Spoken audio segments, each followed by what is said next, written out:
that we do chuck away. So let's have a think about how many of these things we throw away in a year. So let's get this the right way up. So we've got unopened yogurts and yogurt drinks. Can you give me a guess as to how many of these get thrown away per household per year in Scotland? These are very recent RAP figures, Waste Resources Action Programme figures. So pots of yogurt being thrown away per household per year.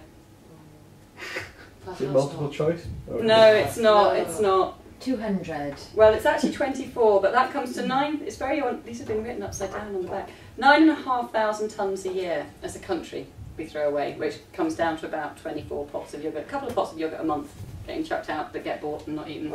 So, okay, very important here. No. I can't believe In my household, it would be a crime. Okay, so we throw 6,000 tonnes a year as a country, which equates to about 5 large cans a household a year. Unopened beer. Unopened beer. You've got to be really drunk. But what is very weird is I would have sworn that nobody in this room would do that, so there must be others who are doing twice that amount. Yeah. What, because we've all got an alcohol problem? No, There's not the somebody's same got to fear throw with it it away. as there is with meat or something, is there? Because alcohol is kind of It's sterile by definition. it's sealed in it, it's got alcohol in it, so it's kind of safer. So And that's it's also surprising. really valuable in terms of monetary terms Yeah. as well. You think of it No being so longer. No longer. And if you open 4-pack for a I pound. suppose, Just wait till minimum pricing comes in. Anyway, that's another story. Yeah. ready meals, takeaways. How many lasagnas per household per year do we think? Just lasagna. Well, 15. Yeah. yes, bang on the nose. 15 lasagnas. 14,000 tonnes a year as a country. Okay, that's how much money. How much money do we waste a year on food that we bought and then threw away because we didn't eat it? 450, 460. Yeah, it's 430. Yeah, but that's for an average household, so it can obviously go up. So 430 pounds a year on an average. That wasn't An average educated. household wastes 430 pounds a year. It's an awful lot of money, isn't it? Okay, pasta. How many of those kind of 500 gram size bags? You know, the ones which are about that Oh, big. well, I'll still want a week. Yeah.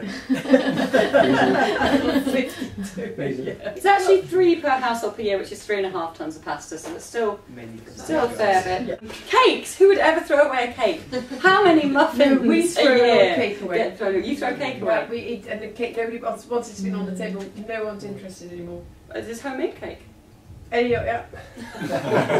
I must admit, if anybody sort of like decides, you know, they want cake on Saturday, by Monday they want a diet, it would be in the bin. Okay. And So I've kind of been like there and done that. Foods that we go for in a kind of moment either of weakness or in kind Yeah. of just having. We then punish the cake by throwing it away. Yeah. Okay. Well, 11 muffins a year get punished per household. So. That's not that many though, is it really? And then how many Not sure chicken about breasts Lucy. per household per year? Oh, lots. 17. So that's 6,000 tonnes a year as a country. So this just begins to give a sense of the kind of the volume of stuff that How we're many chucking chickens with. is that? 17 chicken breasts. Well, that's 8.5, I would guess. 8.5 chickens. 9 chickens. Times by the population. Jeez, that's a lot, isn't it? Yeah, there's a lot. That's a lot of chickens on death row for no reason. Think of the chickens. Think of the chickens. Do it for the chickens, if nothing else. I think there's sort of weird logic for sort of eating chicken, but then sort of not wasting it because you're thinking about the chicken. It's strange. But chicken's definitely something that people are very worried about because they think it's particularly contaminated, E. coli and all that kind of thing, so salmonella.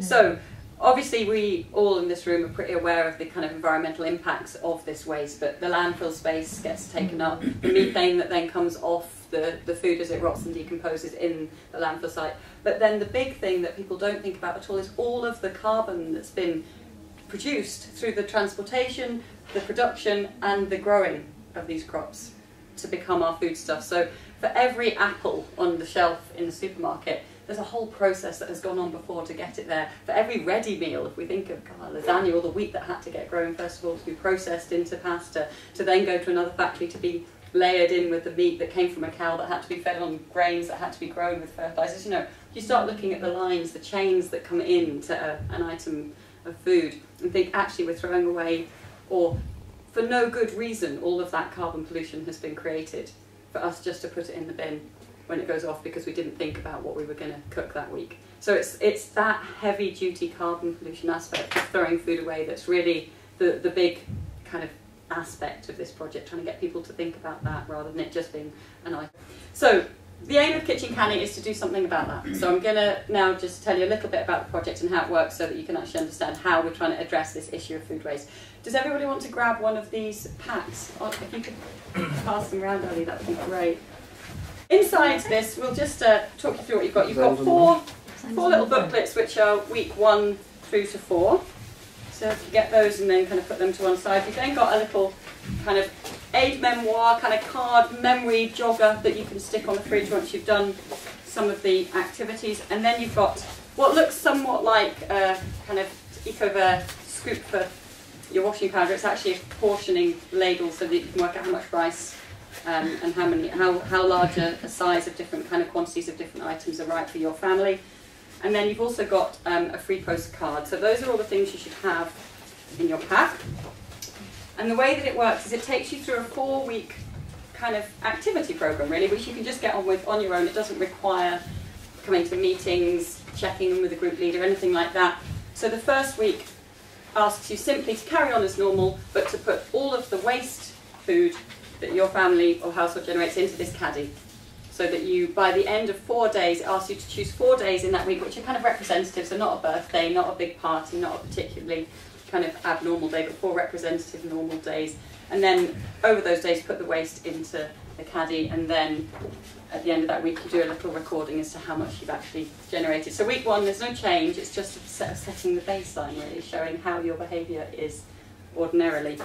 Then the second week looks at, okay, what can we start doing about our planning and our shopping so that we don't waste so much food?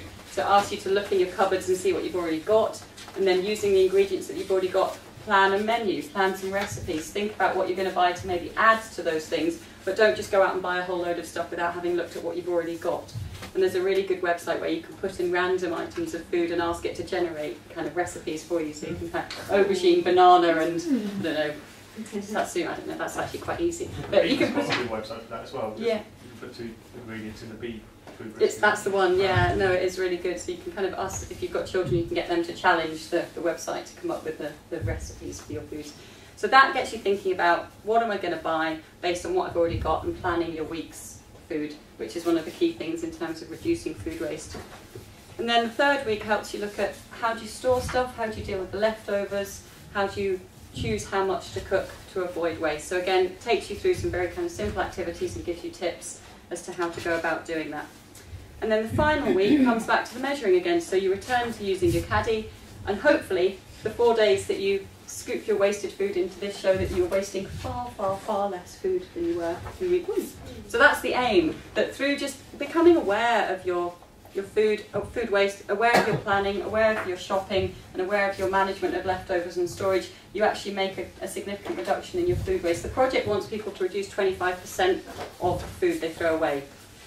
I mean, but you can be ambitious. You can try and eliminate food waste entirely in your household if you want to, or try and cut it down by 50 or 75%. You know, obviously, the more we stop wasting, the better.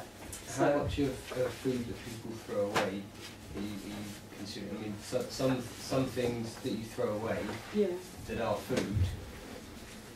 I mean, are you counting things like vegetable peelings? Coffee grinds, vegetable peelings, no, because they are inedible. So it's food that you could have eaten. Right, okay, so that's 25% of food that you could have eaten. Actual waste. Exactly. Yeah. So and it goes into more details about what to do with stuff that you would normally compost and all that kind of thing. So if you've got a pear that goes off, that counts as food waste, even though you would compost it. And it's great that you compost it rather than landfill it, but even better that you ate it in the first place. So there is stuff in here about composting and how to deal with the stuff that you would feel quite guilt-free about putting in your compost. Yeah. So, but not even all composters are guilt-free, sadly. So yeah, so that's how the project works. And then at the end, the free postcard asks you to actually fill in a very simple set of questions about the project and how it's impacted on your behaviour, and then send that back, and then all of the results get pooled and drawn together, evaluated, and then a report will be generated to show what impact this kind of project, this very practical, hands-on, in your house kind of project has had on people's awareness and then their behaviour change. So that is the Kitchen Canny project in a nutshell, really.